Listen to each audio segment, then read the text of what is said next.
అలా పెట్టుకున్నప్పుడు ఒక నోటు తలుక్కుని మెరిసింది. అది 500 రూపాయల నోటు.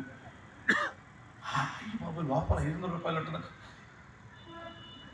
ఆయన ఆరిపేసి 500 రూపాయల నోటు తీసుకొని చెల్లిద్దా చెల్లేది మంచి నోటు జోబులు పెట్టుకొని కాసేపు ఎతికాడు. చెత్తలో ఇంకా ఏమైనా దొరుకుతాయి ఉన్నది. ఎతికిన తర్వాత ఈ లోపల అక్కడ టైం అవుతుంది, ఇక్కడ ఏమో ఉన్నాయేమోనని ఆశ. అందుకని ఆయన ఏమన్నాడంటే, ఇప్పుడు కాదు ఎతకడానికి, నేను సాయంత్రం ఆఫీస్ అయిపోయిన తర్వాత 5 గంటల తర్వాత వచ్చి ఎతికి అప్పుడు తగలబెట్టేస్తానని అప్పుడు తగలబెట్టుకుంటూ వెళ్ళిపోయాడు. ఇప్పుడు వాస్తవంగా ఉదయం 9 గంటలకు తగలబడాల్సింది. ఎన్ని గంటల దానికి వాయిదా వేసుకున్నాడు? దానికి కారణం 500 రూపాయలు. అది దొరకపోతే అప్పుడు తగలబెట్టేసేవాడు. ఆ 500 రూపాయల నోట్లాగా నవకు కనిపించాడు తన కళ్ళకి. ఇప్పుడున్న ప్రపంచం కూడా ఇక్కడ నోట్లు ఉన్నాయి, చెల్లే నోట్లు, అందుకనే తగలబడట్లేదు.